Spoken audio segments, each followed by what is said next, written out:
for Michael Scott. Unleashed.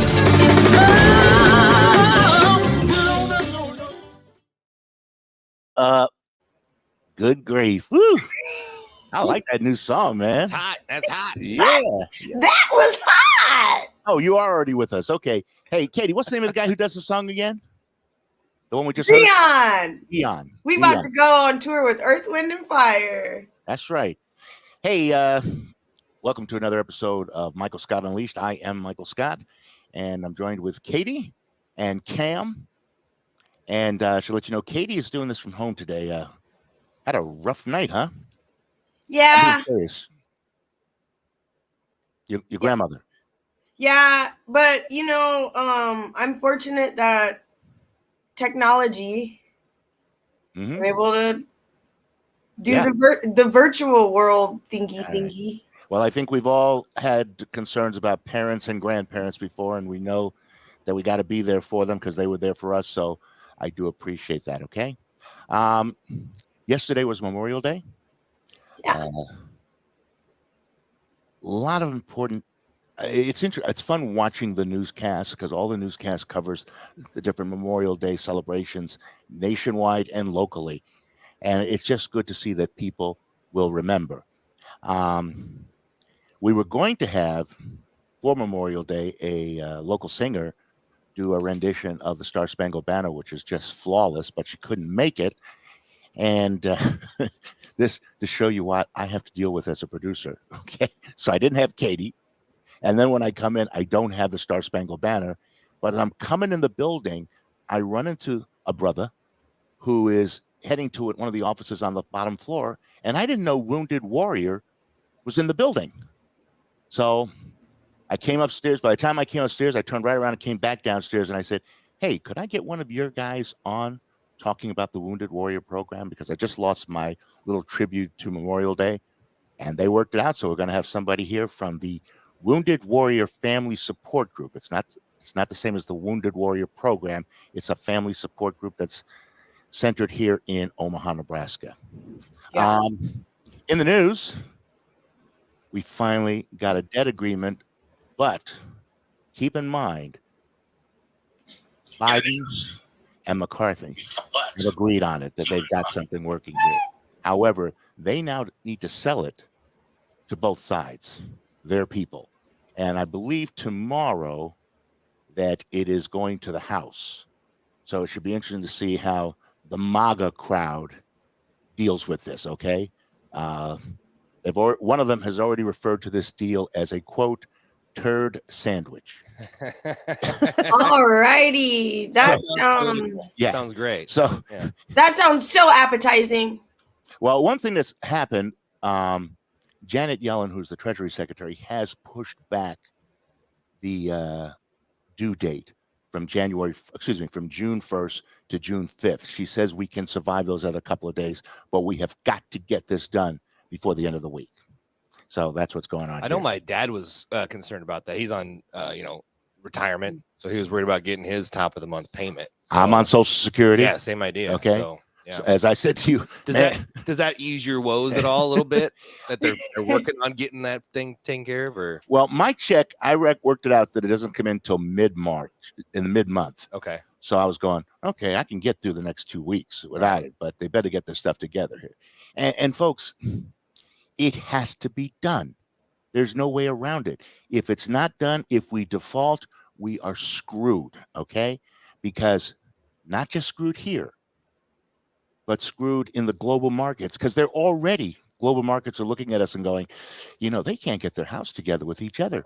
Why should we loan them any money in the future when we don't know if they're going to pay us back? That's what this is all about, paying our bills. And if other people see we can't pay our bills, or we can't agree on how to pay our bills, then we got a problem here. This is the global market's been looking at us like that. Oh yeah, they've already started giving us a side eye. So yeah, we got to be careful of that. Did a lot of binge watching this weekend. It was a great weekend. Today's tough because today feels like a Monday, and also because we switched our show from Mondays to Tuesday. Just last week, it really feels bad. So I know I'm going to go tomorrow going, what day is it? It feels like such a Monday. Why was it such a good weekend? What did you do? You know what? We went to your party. I'm gonna tell you, Cam, you didn't show up there, did you? I wasn't invited. Oh snaps! Yeah. Snaps! Cam is definitely invited to the next one, and Joe can help me out with that. For your next 29th birthday, Katie, for sure. Hey, let me tell you, Cam, it was like walking into MTV Cribs. That's cool. It was a pool party. It was like, hey, how you doing? And this is where the magic happens. yeah. And it was $30 a piece to get in. And we got there. And I was completely floored because it was all the way out like on 204th, right, Katie? Don't say the address. I'm not going to give the exact address, but you rented somebody's house. Is that how that worked? Did you know these people? Well, I'm just trying to think in the future if I want to throw a party. Just get at me. Just let me know. Okay, well, these people were really nice because when I saw how nice the house was from outside, and then I went inside, and I'm going, boy, I hope these people outside don't get inside because they're going to trash this house. Here's a couple snaps I got from Katie. Oh, yeah, Katie, let's show some of your pictures from your... Oh, look at you showing some stuff. Okay. As I said, MTV Cribs. Yeah. and then my personal favorite. Oh! Okay. What are you doing there, Katie? This is that comedian, Honest John, who was there. He's a nationally known comic. He's out of LA. And Comedy Central. Yeah, and he was here for a show at Funny Bone. And some people, I think Tim Clark brought him along, didn't he?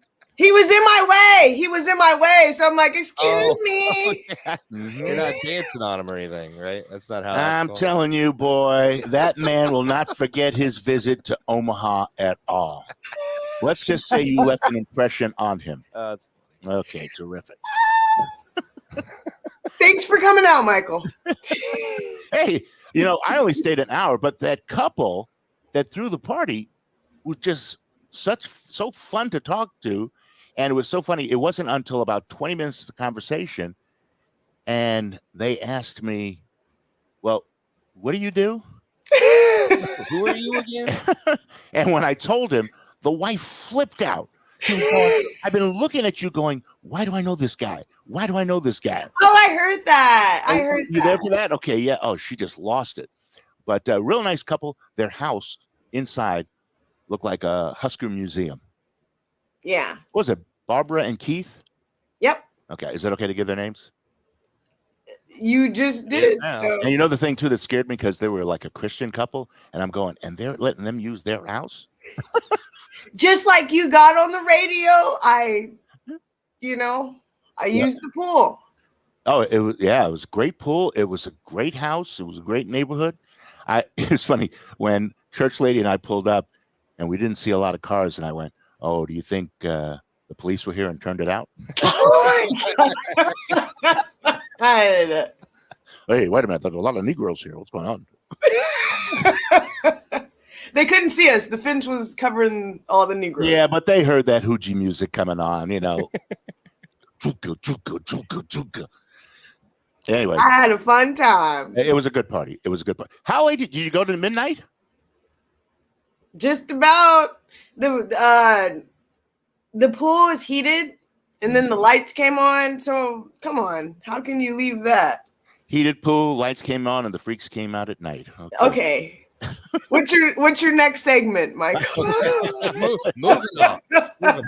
Hey, this weekend, are any of you guys watching that or watch that TV series Succession on HBO? They had their last finale last night or Sunday night, and it was great until the last 10 minutes. I hated how it ended.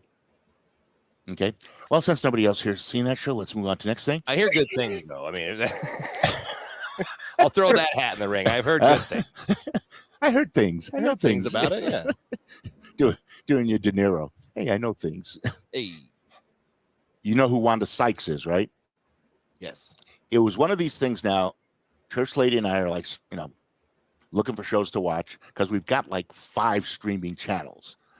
And We come up on this Wanda Sykes for, it's called I'm an Entertainer.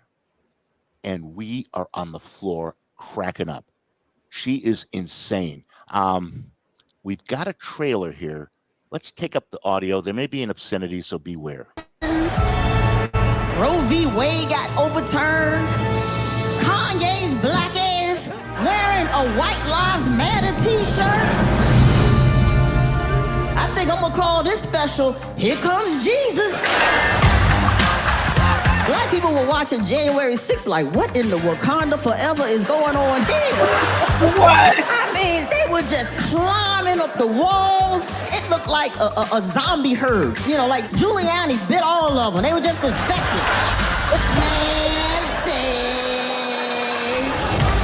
You know, I can't tell you how many drag shows I've been to that they ran out of high chairs and booster seats.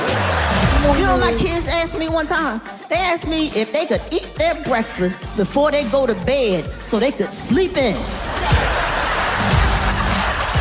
I'm sick of going high.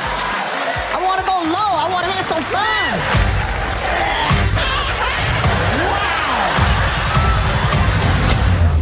Wow. Renaissance fairs. What the fuck is that?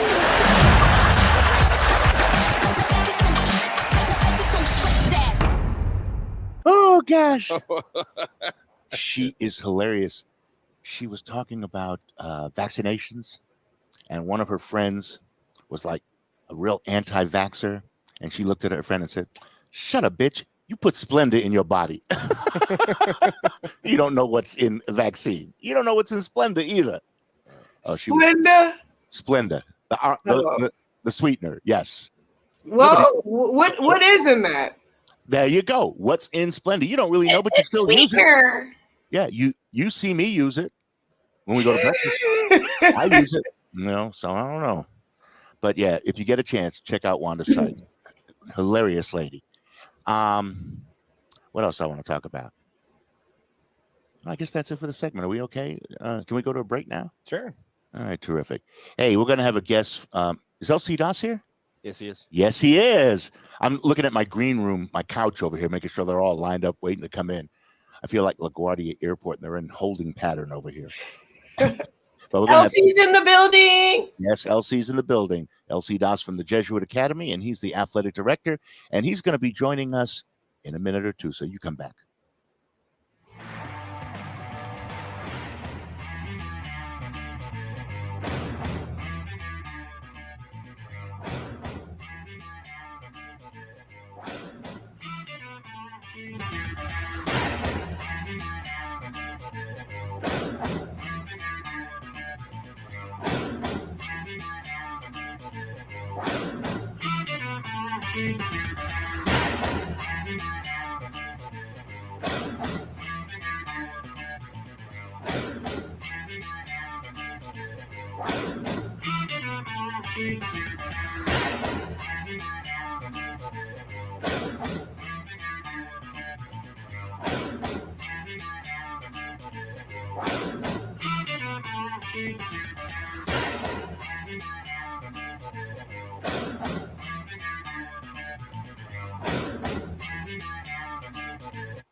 I think we're getting better at shortening up these breaks, Cam. That's good, man.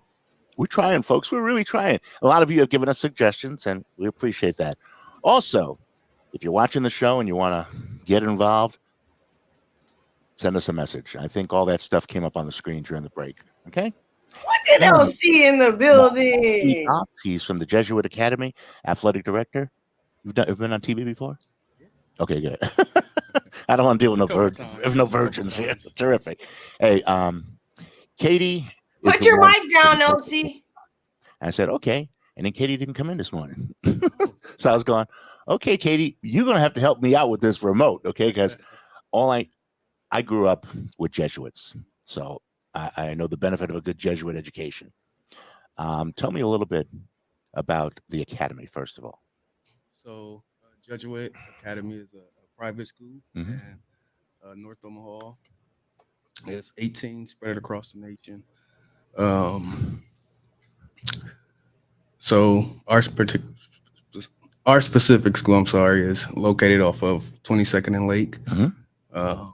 We have a different model in terms of we have smaller class sizes, obviously religious school. Uh, I teach fourth grade. We have 15 students in each class. Oh man, Yeah, there are so- OPS teachers that would kill to have that Yeah. right now. 15 students. Yep. So we have extended days and extended school year. So that with the religious component just makes us a little different. Now, so that's a Catholic, Catholic. Catholic school. Hey man, I did 7 years in Catholic school, Yeah. not with Jesuits, but with the Christian brothers. So yeah, I know the routine, and also I also worked in education too, with special ed kids, and we had 10 kids to our group. Still take some patience. Oh my Lord, they're climbing up the wall, man. You worked with special ed? You know, she's so funny. You said you Last week after the show, He knows me. last week after the show, I'm singing, and she goes, "You can sing?" And I go, "I told you I used to get paid to sing and dance." I'm just learning so much about you. Getting to know you, getting to know all about you. Singer. Oh, I forgot how to sing. Hey, you're the athletic director. Yeah. Now, I haven't seen you guys win any state championships around there, do I? Well, we're actually a basketball school. Are you? That's the other thing that makes us different. Our students have PE every single day. So they play basketball every day. So kids don't get PE every day now anymore? No, you don't get PE every day. It's kind of they have, well, at least as far as I remember, it's like A days, B days. Yeah. What grades are you from? Fourth. I teach fourth and fifth. Fourth and fifth, and the school itself?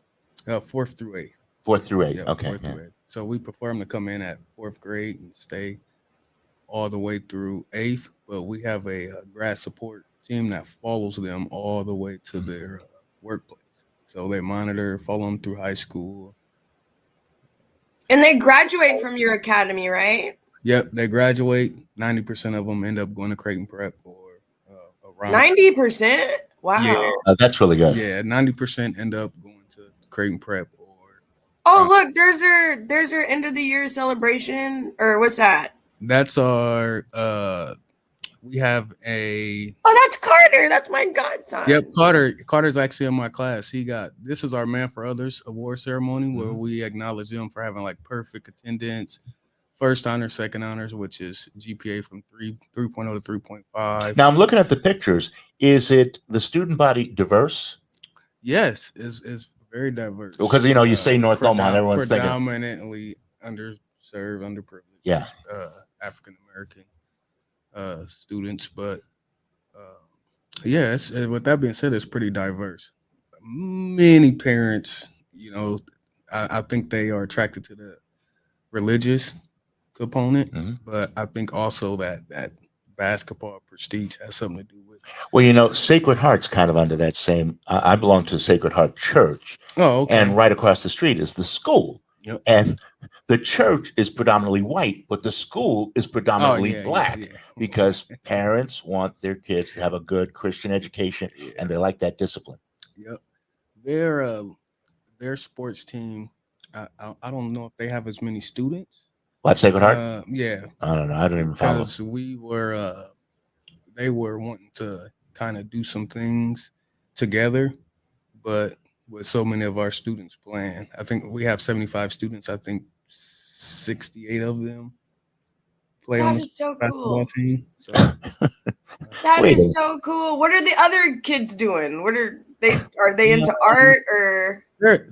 All of our those 68 don't just play basketball. I mean, many of them play football, track, football. If I didn't say that already. Yeah. Because football is kind of that Oh yeah, 1B. you're in Nebraska, man. We know, we understand. Yeah, It's football. Football is at 1B, but Look at them, they're cooking. yeah, that's actually our last day of school. Mrs. Clay. Outside of Portugal. religion and discipline, what does a student take with, it's a boys' school, with him when he leaves this school that makes it different from an OPS school? I think the brotherhood, because we're all boys. Okay. So many of them, because you have to remember, they come in at 4th grade and they have the same exact classmates till they're in 8th grade. Then they also probably go to high school together. So I think just that camaraderie and that brotherhood and the relationships, as well as we have alumni. We're very big on alumni. Like most people don't ever go back to their elementary school after they leave. Well, our guys come back at least once a year. They're so cool. And we'll do basketball games and they'll sign. They'll come every year and sign their jersey. Any notable alumni? Josh Jones that played for Creighton. He Okay, yeah. Who else? Titus Adams. He played in the NFL. Yeah. All right. Who else? Ronell Grigsby went there. Oh. Yeah, we had some. Lo Marion, who played point guard for Prep. Jelani Johnson, who played. Now, there's. basketball for Prep. I'm gonna try to get through this without getting in trouble with Creighton Prep people. What are you about to say? Well, I know some Catholic people who have gone through the school systems, and they always, when you mention Creighton Prep, they go, "Oh God, I hate them. They're so All right, now, they're so arrogant." Don't lose your job. Man. Hey, what are they? He said, "Don't lose your job." Once you get ripped off air now. The owner of the thing is like, "I went to Creighton Prep." Okay. Do the kids make that transition well into Creighton Prep? I think the biggest concern is, like you asked, was Jesuit Diversity. I think that's the biggest thing. Mm-hmm. We're able to help with that, with most of our students being African. I think we provide a lot of that diversity for Creighton Prep. A lot of our students, we make sure it's not the financial situation that's in the way. Hindering them. And you know what? I'm glad you brought up the finances, because I was going to say, you take a kid from that community and you put them in Creighton Prep, which is, this is a privileged crowd. Mm-hmm. How do you even handle that when it comes to dollars and cents? I mean, do these kids get a stipend or scholarship or something like that when they go to Creighton Prep? Well, obviously they have to qualify for free reduced lunch. Okay. You don't want a donor paying, that much for their school, and then their parents pull up in a 2023 BMW Escalade. So yeah, that's one of the requirements. I think only 1% of our student body can't be for a reduced lunch. Okay, good. So we have another portion of our team at the school that focuses on going to get the dollars from the donors. We have a bunch of grant people. The grant, they go and seek out the donors. So we were able to get, I think, almost all of those students scholarships for all 4 years. I don't want to put you on the spot because I know you're not necessarily recruitment or grant writers or anything, but if there was someone, a grandparent or parent at home watching going, I may want to check this out, what would you say to them? Well, I would say probably want to do it in that December, start that process in December, because I know we have a waiting list. I don't recruit, but a lot of people in the area know me and know that I work there, so they reach out to me about getting their. Let me get my son in there, LC. Yeah. Well, naturally, if you got a kid graduating next June, you need to get on board right now. Yeah, because there's a long process. Like the parent has to write a paper about why they think their child will be a good fit. I can see AI being used right now. Yeah. You might have just gave somebody an idea, actually. Yeah, write this paper for me. Why my son needs to be. Some parents, I think that's the part that they really don't. They go, I gotta write. I gotta write. You mean I needed to pay attention when I was in school? I gotta write an essay on why my student would be a good fit. Huh? Hey, how many of your kids are going to Benson? 0. I'm not going to say anything. Okay, I'm just going to leave it at that. 0. Hey, he's a bunny too. Oh, you're Don't bunny too? Yeah, we went to high school together. Oh man, they're all. don't do it. Don't even start. I told you I'm a bunny fan now. Okay. Oh, look that. Oh. Look at all those muscles. That was a preview of our next guest. And in Yeah, fact, with that, you finished. Yeah. I gotta get out of here before she get in. Katie, She you got got- muscles popping out of I got one more question Yeah, for one more you, question. LC. Just like, what is your overall role as like the athletic director? Like, because you were like a really great athlete when we went to school, obviously, and then you went on to like do your thing, and like, how are you like bringing that back to the boys? One thing, I'm really good at teaching, and I think part of that is because I look like most of our students. You know, I have tattoos, have earrings in, but You be wearing your hat to work? nah, not unless we're going to the zoo or something. Oh. No, don't wear my hat at a Catholic. I was about to say, what Catholic school you at? But no, something You never something know. with my tattoos from basketball. I still have to keep a professional disposition, but I think my main thing is I have a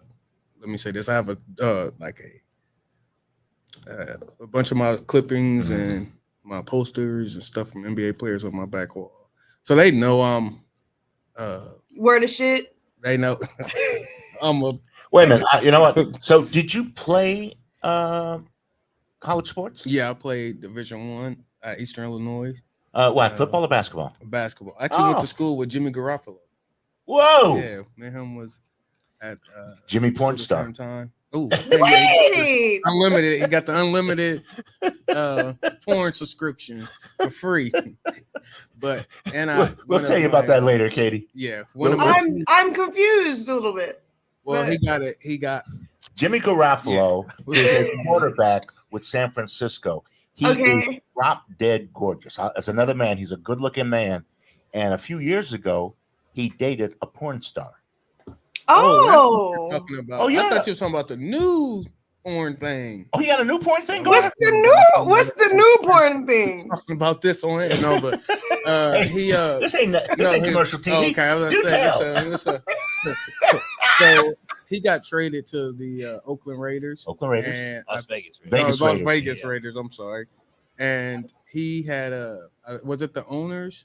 I think it was the owners or some someone. Well, the owner's crazy. Okay, They it's gave Davis. him unlimited, there was 2 porn stars. They gave him like unlimited access to those 2 porn stars. This is What? right. Yeah, No, this is it was on the ticker ESPN. What does that even mean? Unlimited access. I don't know, but I'm gonna unlimited. I'm gonna look that up Mike. later. Unlimited playtime. Yeah, unlimited And playtime. at my age, can I start quarterbacking again? Yeah, but I went to college with him and Al McKinney. He was on my basketball team. He played on that Warriors team. So a lot of that stuff, I got pictures with Curry and Clay. And Final question for me: who's going to win it all? I think Denver. I think Denver. Yeah, I do too. I think if Boston would have put it off, Boston would have won because they Man. match up better. But I can't believe how they had a game 6 like that or a game 5 like that, and then to just drop it. Well, you know what it was. He got hurt. that first play. Man. He was hurt, and boom, that was it. Yeah, Because he was putting up 50 before, you know. Tyler Hero, he's been out. He's 20 points a game. Yeah, they yeah, still yeah. got it. But that Joker, man, he Yeah, can't jump higher than you. But they can't stop him. They can't stop him, man. Hey, I appreciate you coming on, buddy. Yes, sir. Okay. Thank you, Good luck to LC. Yes, Katie. I used to be like, Appreciate the sink it, invite. LC, sink it. Yeah, she's a cheerleader. She had no rhythm, but she was a cheerleader. Just playing, Katie. You know you can. Hey, you got any Katie stories to tell me? Wow. Hey, Yeah. cut her off. Yeah. So you don't got any Katie stories to tell? Nobody's listening. Go ahead. No, go. No. Yeah, Katie. I used to, man. Her big brother is good friends. So we used to. Are we off? We off air, right? No, we're not. Oh, okay. Well, let me change that story. Okay. But no. anyways, let's go to commercial break. Let's go to commercial break. I can't do that, all right?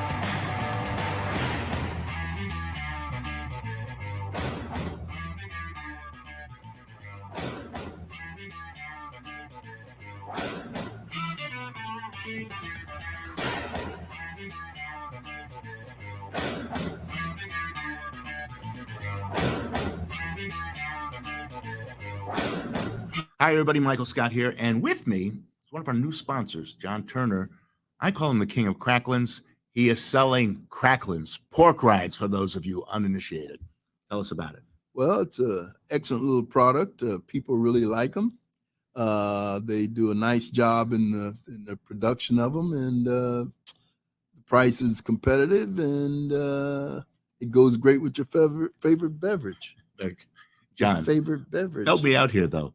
For like 40 plus years, I knew you as a photojournalist, and I come back to town, and you're like the king of cracklins. What made you get into this? Well, you know, like any business, you have peaks and valleys, and when we would have a valley in the business, then we would sell cracklins to put our ends together. And during the COVID, when people didn't really want to interface, then we were able to put them into stores, get them in the stores, because people still had to eat, even though they had COVID. Excellent. And so it's an excellent product. It's a tasty product. People really like them. And people seem to like it more than pork rinds because because the fat's on here still. Yeah, the fat's on here, and they got a crunchy taste, and they're very, very tasty. All right.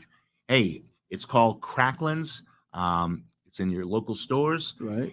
Just to let you know, what started out as a little hobby for him now turned into 250 cases of cracklin a month. John Turner, thanks for supporting the show, and thanks for being on with us.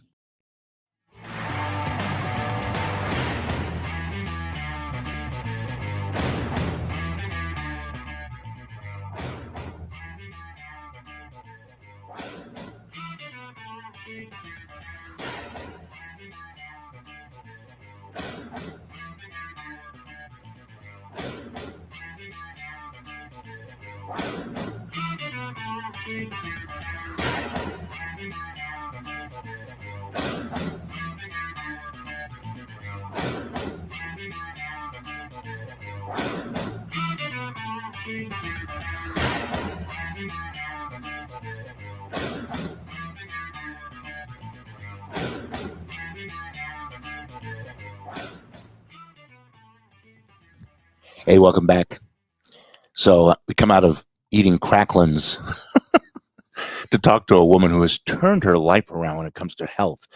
Before I start talking with her, I want to show you a picture. You got that before and after shot? Okay. Of course, I think you can figure out what the before and after is here. This before picture was taken this January, and she is now competing in bodybuilding competitions. Here's the last one that she was in. Her name is Cherylle Leffall. Let's take her. Cherylle, you with us?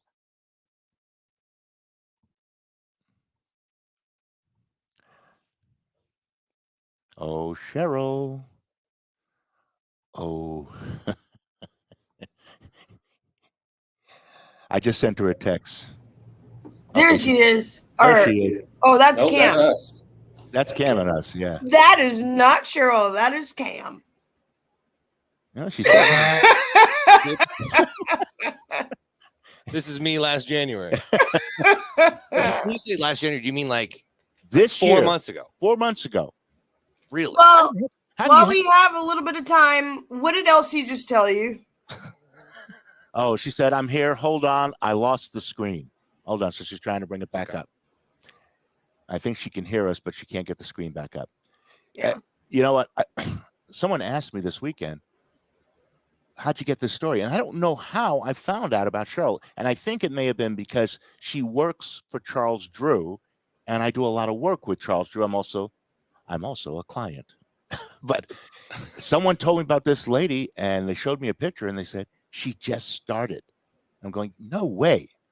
How we coming here, kiddo? She's there. She's here. And she's a personal trainer, which I'm about to be like, can I be your client?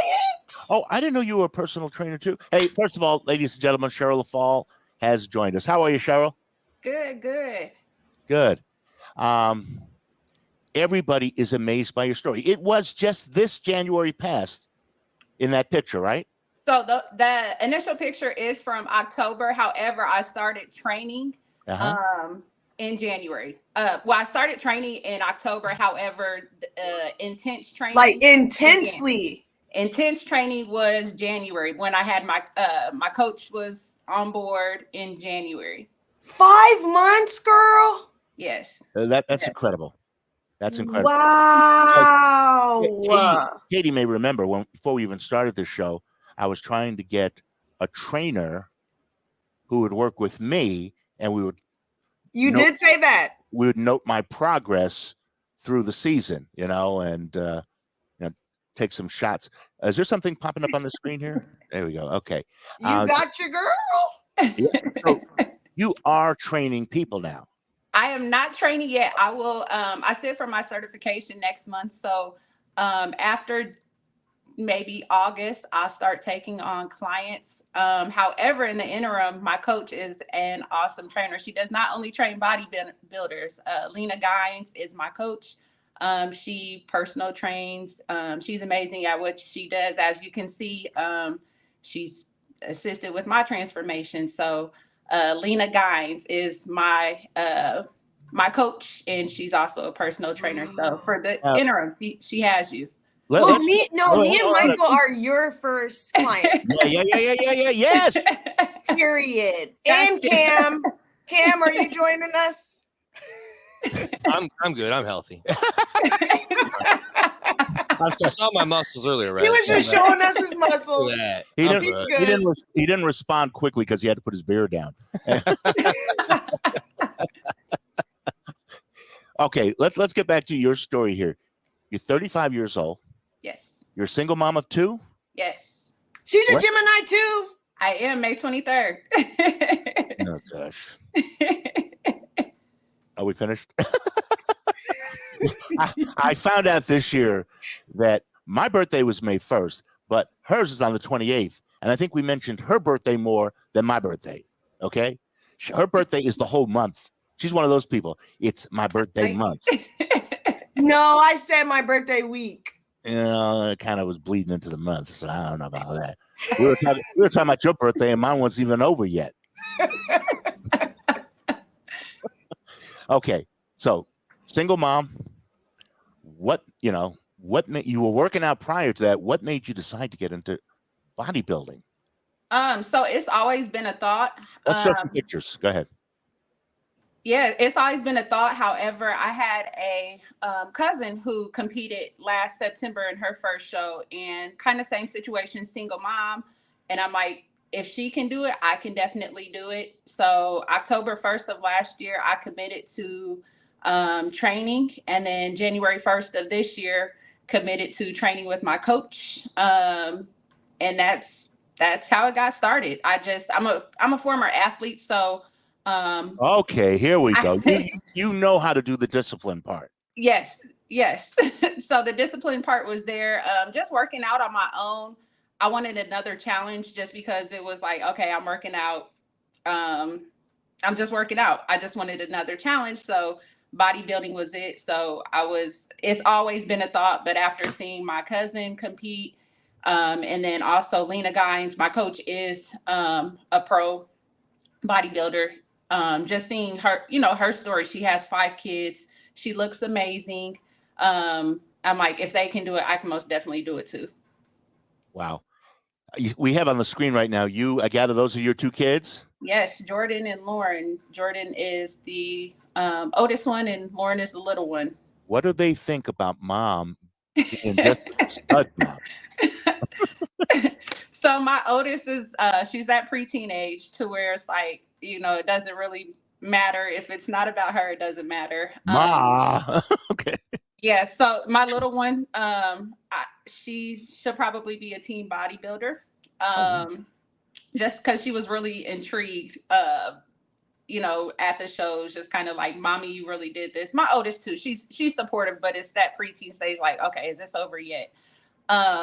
But they are very supportive. My youngest, she can probably pose better than I can.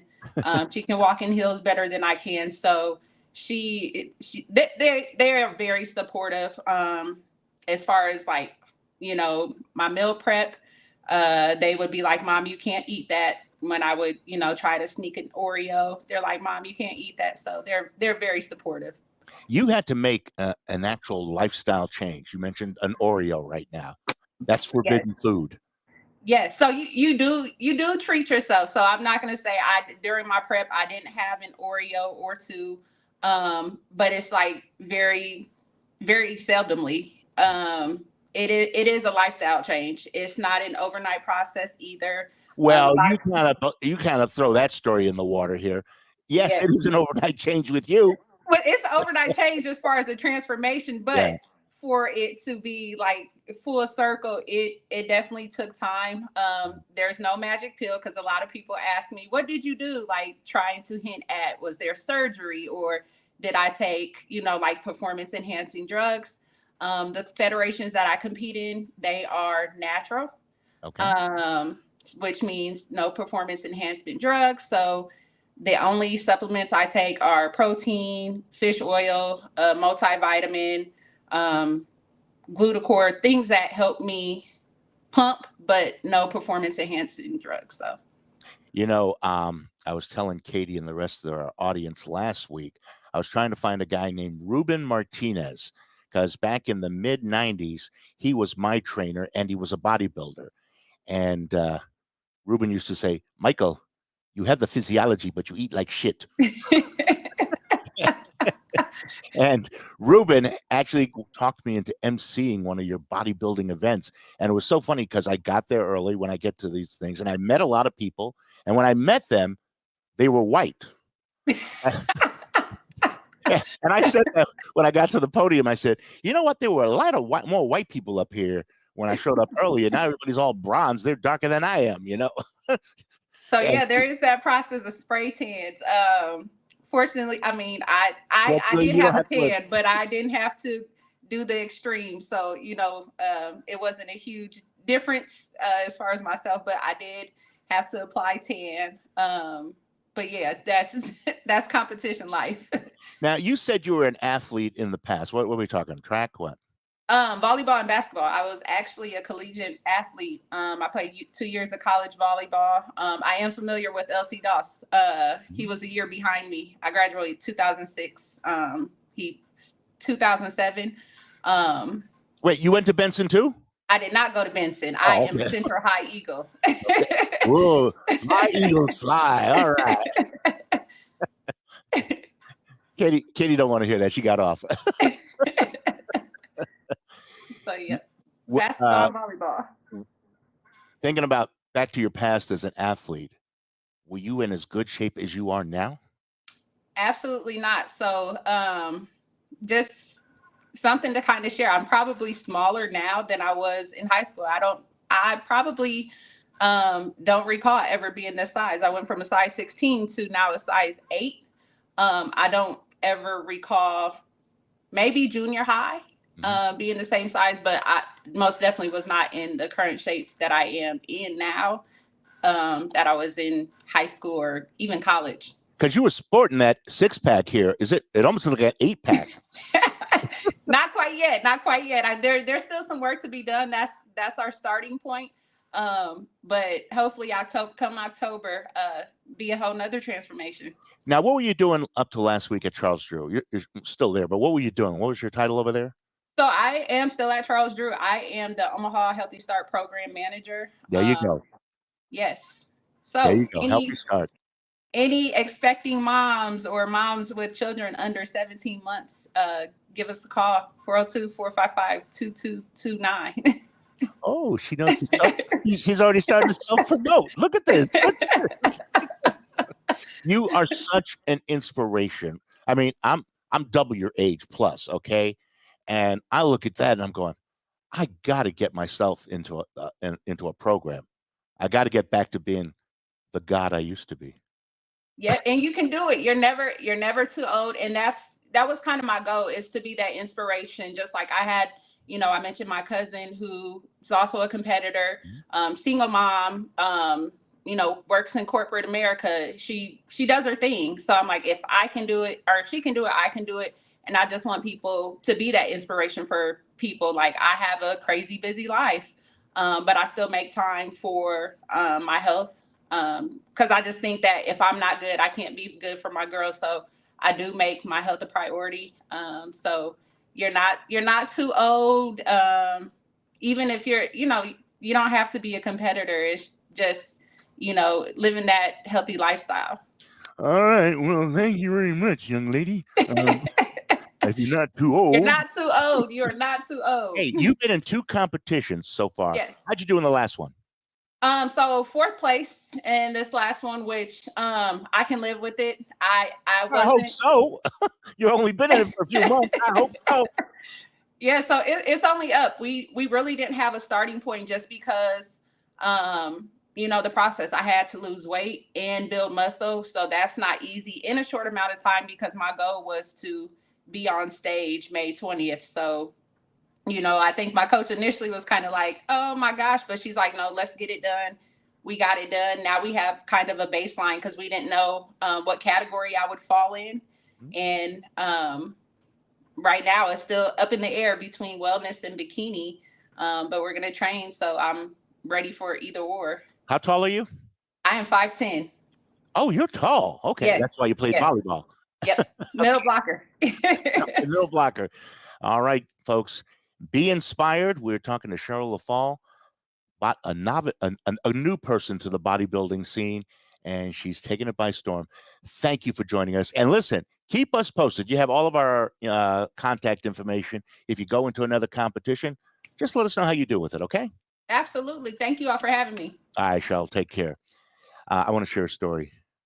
Now, you can stay here. Oh, no. Okay, that's okay. I want to share a story. Do you know who Ronnie Coleman is? You ever heard that name? Ron Coleman. I know the younger one who was maybe a wrestler or a football player. Okay. Ronnie Coleman was Mr. Olympia for almost a decade.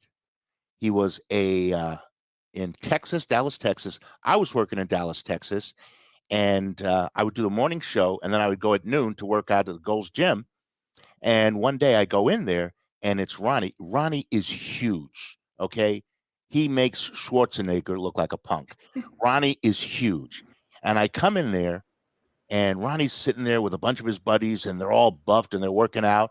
And they acknowledge me because they recognize me for the show. And, hey, how you doing? I go, hey, how you doing? So they're working out, and I walk over, and I go, hey, listen, if you guys need any tips, I'll be right over here, okay? And Coleman almost fell off the weight bench when I said that to him. Okay? I guess you don't see how stupid that was. Okay. You don't get it? We got it. We got it. Keep in mind, I was a little smaller than they were. Okay. So his friends were like, is he serious? And Coleman got it. He just cracked up. Okay. Well, I'm glad I kept you all around for that. No, but in all seriousness, Michael, let's like seriously get with her. Like, you are such an inspiration, girl. Thank you. Thank you. That's my purpose. I want to be an inspiration. Like I was saying, it's not too late, no matter how big, how small, whatever. We all have to start somewhere. So I don't need you walking around here with I don't need you walking around here with a six-pack. No, I got muscle memory. You know about muscle memory, girl. So let's get that back. Yeah. All right. I am so serious, Michael. Are you serious, Michael? If we can work out a deal where we don't have to pay, I just give them free advertising, and every time they come in and evaluate how you and I are doing, and we take some video of us working out. Yeah. Separately from each other, because I don't want to be laughed at. Separately from each other. No judgment, no laughing. We've all had a starting point. Oh no! If you're working out with me, you're gonna be laughing. I'm just letting you know. It's like everything else in life. I'm gonna laugh at my way through it. Did you go to UNL? I didn't.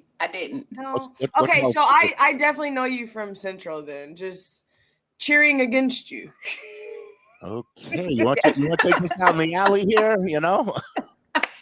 I'm just saying. Let's get LC back in here. Y'all can go West Side Story on each other. I still want to know that story LC just told you, but I'll tell you about it later. We'll talk about that. Okay. Hey, thanks, Cherylle. I'm really going to let you go now. Yes, thank you all. All right. Thank you. Hey, when we come back, we're going to be talking to a man who hangs with Tibetan monks. Are you intrigued now? Are you teased? Sit tight.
Hey, we're back. Can we tell dirty jokes on the air, on the show? Yeah, I think that sounds like a great idea. Yeah, church lady told me a joke. She said, "What are 3 2-letter words that define small? Oh my gosh. Is it in?"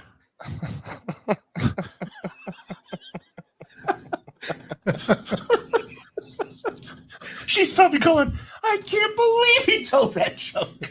Wait, church lady told this, or you told this?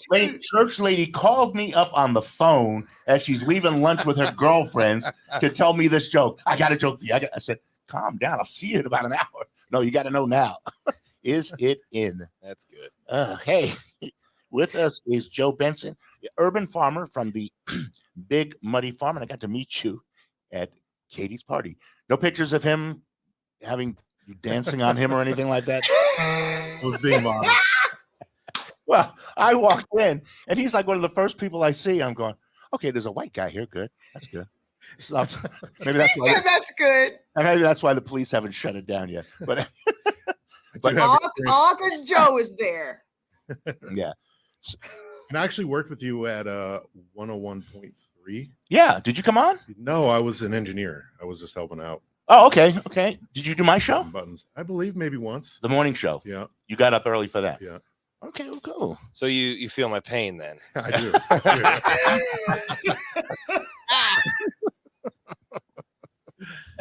thought we were telling jokes. Why did he just agree though? Like, yeah, I feel your pain. All right. How did you wind up here today? Through her? Through Katie, yeah. We've had some fun times, different events in Omaha, like Culture House. I kind of helped set up the record area over there, and I DJ and stuff like that. Yeah, that was when I talked to you earlier. I was going, "Ooh, DJ." We're going to talk about that because this man DJs in vinyl. Yeah, all records. Records. And they're coming back. Yeah. They're coming back strong because it's a better quality in it. Yeah, especially if they're clean. It's kind of like a time capsule. Mm-hmm. The sound that ended in some little room in Detroit or Shreveport, wherever. All right. Let's talk about Big Muddy Farm. Tell me about it. Big Muddy, we're a nonprofit off 33rd and Burt. We grow on 5 empty lots, which the city has lent us and or we rent from private people. We fulfill CSA programs, which is a farm share, essentially. Mm-hmm. So we have a 17-week program. Are these 5 different locations located in the community? Right in Gifford Park. Okay. So we're dealing with communities that don't have access to fresh produce. Absolutely. Or even knowledge of how to farm, how to save seeds, how to get things sprouted. Oh, yeah. All that. Well, did you do some kind of farm work this past week, Katie? Oh, you were building. I've been farming since a little girl. I heard she got plowed. That's all I knew. So I don't know what that Wait. Is that that's what you say when you're drinking too much? Plowed? No, maybe not. Moving on. So no, we didn't. Yes, Katie. Yes, Katie. Why can't? You want to elaborate further? Yeah. Do you want to elaborate? Tell us about your farming days, Katie. Were you a scarecrow? What were you doing? I can't even say what I want to say. Like, 'cause it's gonna just. I'm in there working the field. You're working the fields. And actually, at Big Muddy, we don't promote plowing. We don't use any machinery. Just a lot of hoeing. Just a lot of hoeing. Just a lot of hoes. They got all the hoes. What's the difference between a plow and a hoe, though? A plow is usually a machine where you kind of dig in the dirt and rotate it. Yeah. Where we just basically have a broad fork, which is about 36 inches wide, and we slam it in the ground and basically all handwork. Is there something spiritual about getting your hands in the dirt and growing? Yes. Well, with electricity, is the paths of least resistance straight to ground. So that's when we're in the ground, it helps relieve a lot of stress for me, at least personally. Okay. Yep. I like to relieve stress. Don't we all? This is just dirty from here on out because of Michael. I'm going down in the gutter on this one. We can't even talk about gardening, Michael. No. I want to talk about gardening. And how much food do you think you supply to the community? Oh, geez. Guesstimate how many? What do you call it? Bushels? Pounds. I guess. Hundreds of pounds. We deal with squash and stuff, so those will hold a little more weight. We do a lot of work.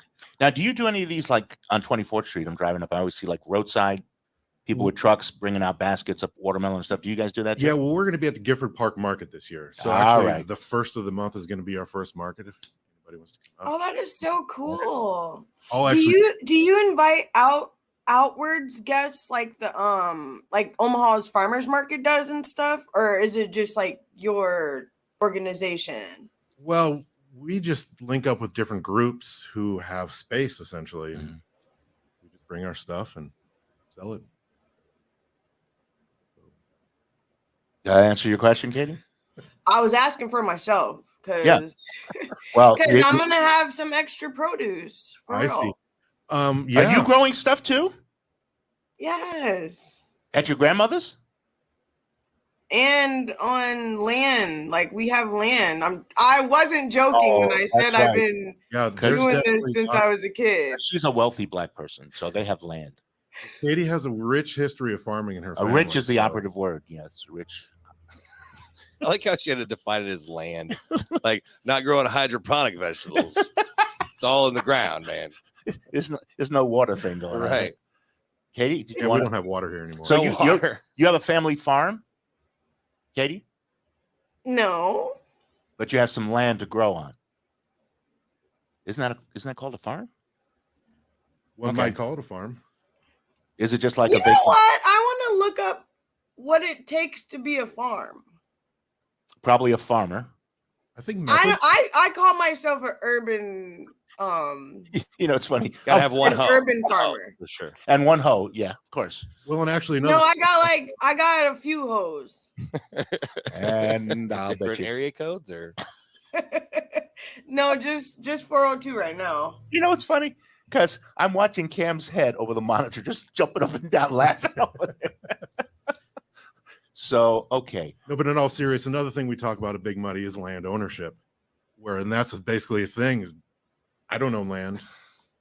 I no longer own land. Yeah, it's really difficult in inner city Omaha to be a landowner and produce food, because if you have a plot, you have a house that takes up 2/3 of the land, then it might be east facing where you don't get direct sunlight. Right. Or it's, terrible soil with lead. We were the lead factory of the world for 100 years back in the day. How did you get involved in this? Do you have a farm background? Or did you grow up on a farm? My parents grew up in a small town in Missouri, so I was always around it as a kid in the summer. Agriculture. Yeah, and I always loved the idea of kind of doing things myself. At a certain point when I quit doing pharmaceuticals, that I kind of decided that I needed to figure things out. Whether it was about the drugs or whether it was about, holding these experiences in my own hands instead of wishing and hoping or whatever. It just kind of. You're taking like a mystical journey here.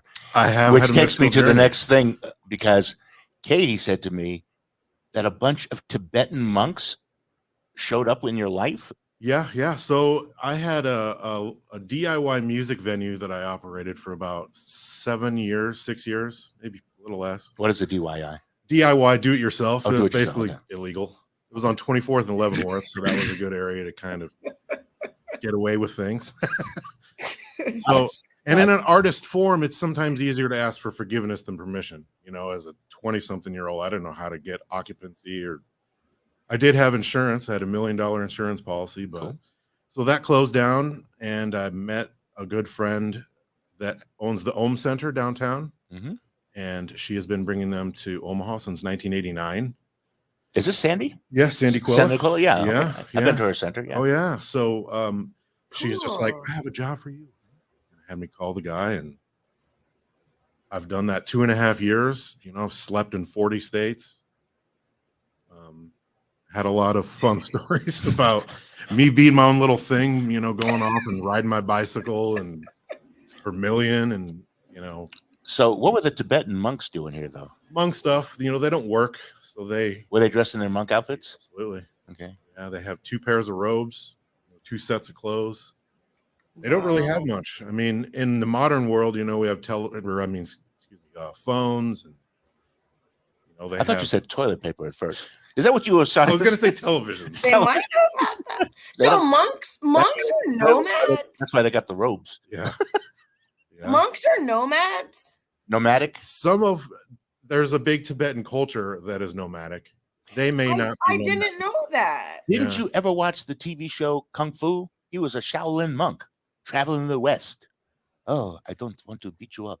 Well, funny enough, you say that. I was really inspired by Samuel Jackson's line in Pulp Fiction where he talks about quitting being an assassin and just going and walking the earth. I remember as a You kid said being Kung like, Fu. you know what? That sounds legit. Yeah. So how big a group of these monks? The first tour I was on, we had 6 monks Mhm. and me and another person. So there were 7 of us. The second tour was 5 monks. So there was Wow. a little less. But Were they like helping, giving you inspiration, or they taking inspiration from you about your? they didn't have any inspiration from me, but maybe in a couple little ways. Because you never know when you find a teacher. Okay. But Yeah. they walk. They drive around and do sand paintings. They talk about being a monk. They have a debate that they do actually in the monastery. It's quite impressive that they debate the teachings of the Buddha, and it's really interesting. Are you a Buddhist? I'm not anything. I don't know. How do they debate that? Their interpretation, and most of it is very literal where you cannot really argue that. But, as a Christian, that was another thing that interested me. Like, you can argue the teachings. That You're not is just being pointed down at. everything can be Right. argued, and that was one of the things I miss about college. All of a sudden, a bunch of guys in a dorm room having a very heated discussion Yeah. about something in life. Yeah. So yeah. When we can work through our problems, it's good. Uh-huh. We're all different, but how do we solve those problems? Hey, you got a big thing coming up June 1st at Gifford. Gifford Park, and I'm actually going to be DJing at Benson First Friday. So I'm a resident DJ at Benson First Friday and at the Cottonwood Pool. Benson First Fridays is held At where? the Cottonwood Pool. Oh, it's Cottonwood Yeah, Pool? Okay. Benson is over off of 62nd and Maple. We have the streets blocked off on 62nd and Military. So there's a nice little area to walk around. It's family friendly. So this is Joe Benson going to be in Benson, right? And I'm not a bunny. I'm actually a bulldog. But Okay. I don't care about that either. All right, man. Hey, thanks for coming Thank on. you so much. And brother. maybe we'll see you June 1st. Definitely. Okay, sit tight. We're going to take a real short break, switch out. We'll be back.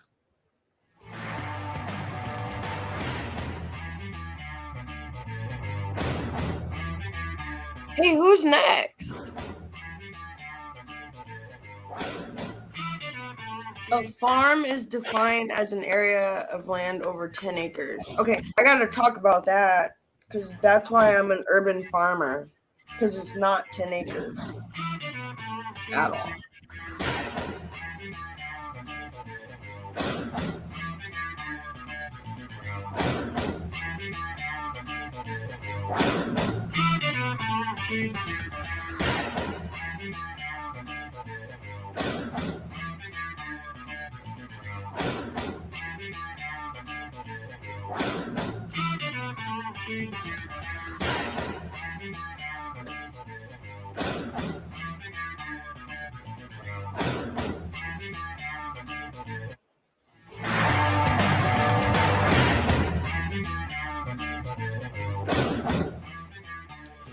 For those of you who are not following us at the top of the show, I had this big Star Spangled Spectacular ready and it fell through.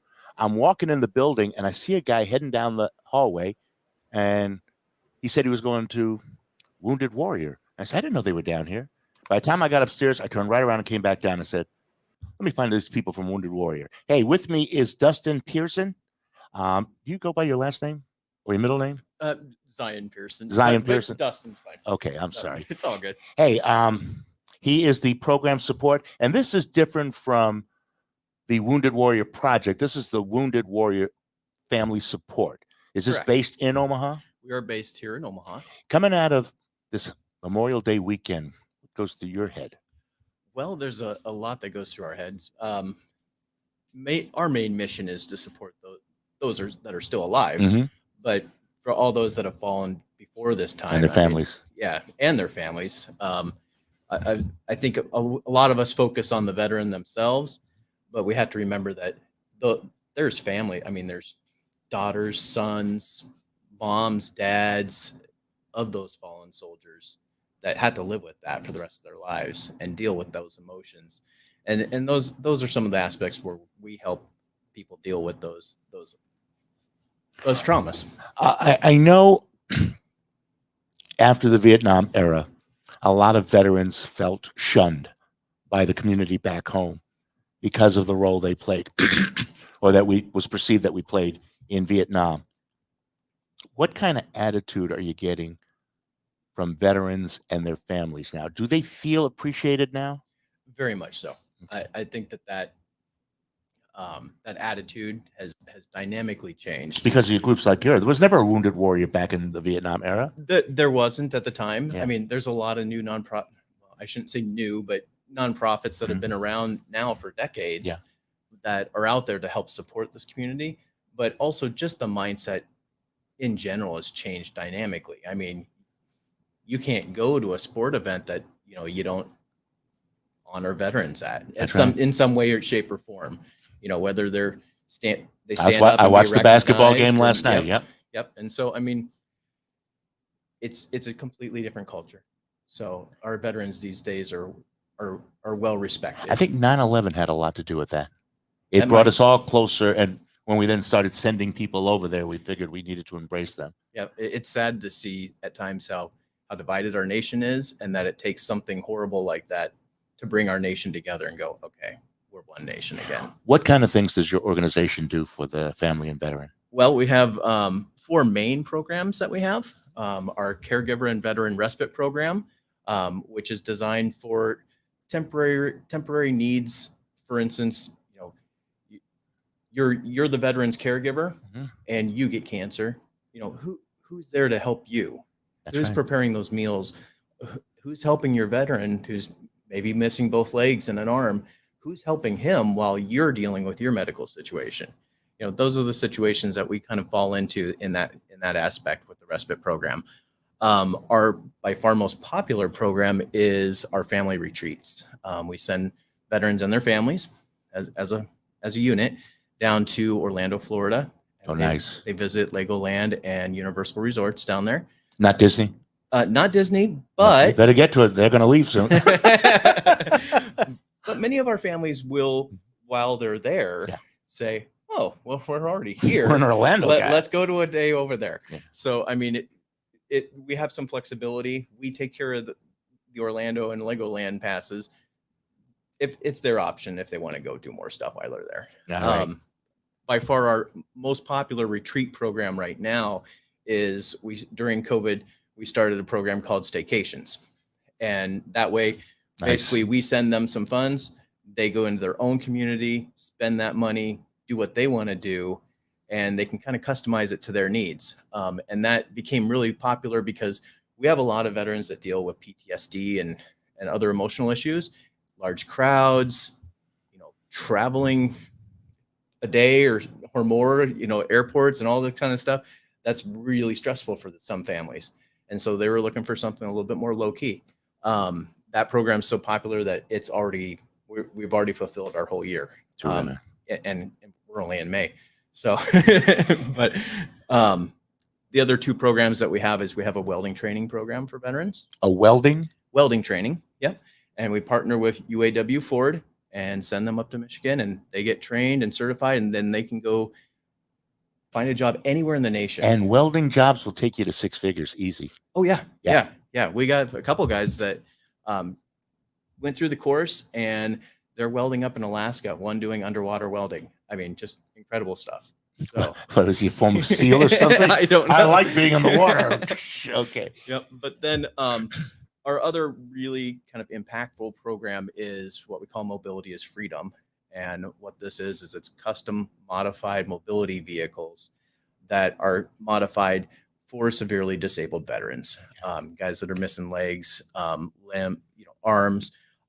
We have several guys that are missing a leg and both arms, and we send them out to Virginia to the. It's like a training thing. Yes. Yep. Disabled? We send them out there, and they fit them with prosthetics and everything that they need to safely drive the vehicle again. And it's an important program, but it's also one of our most expensive programs because these vehicles not only became very expensive on their own. Mm-hmm. I mean, a Ford truck these days is 70 grand, Easy. 50 to 70 grand easily. And then you have, $30,000 to $50,000 in modifications and other electronics that go in to make it so that these guys can drive it safely down the street. I have a friend of mine who's paralyzed from the waist down, and he has a Ram truck, a pickup. Okay. And it's all modified. It's fantastic to watch him in it. Hey, he mentioned cool. money. Okay. We had a very solemn weekend. Mm-hmm. We got to spend time with family, but we can't forget why we had the time off. And don't give lip service like I support the veterans. Take out a checkbook, make a phone call, check out their website, Wounded Warriors Family Support. Yep. And we're at wwf.s.org. Okay. wwf.s.org. Show your support. Okay. Come on now. Thanks for joining us. I appreciate it, man. Not a problem. And good luck to you. Okay. Thank you. And filling in at the last minute. I appreciate that. I appreciate that. Hey, we're going to wrap things up here. Can you sit down? Don't distract though. Don't do anything to embarrass you. You're on camera still. Okay. Don't forget. Want to do any final thought? Is this like the wrap up of the whole show? Yeah, Katie, we've been doing it for about an hour now. Okay. She's new. Because I'm just excited to announce we're about to have Magic Johnson on the show. It's not solidified yet, but it's solidified. Okay, we're working on it. I will tell you. Okay, I'm sorry. No. That's okay. That's called a tease. I'm trying to manifest things. Okay, let me bring the Tibetan monks back in here, and you can work on that. Okay? Hey, we had Joe on the show today. Anyway, I don't even know where I was at this point. Ladies and gentlemen, keeping in mind that it is Memorial Day. Until next time, you take care of one another. And lose your farm, stay on seed. I like to sink the shade.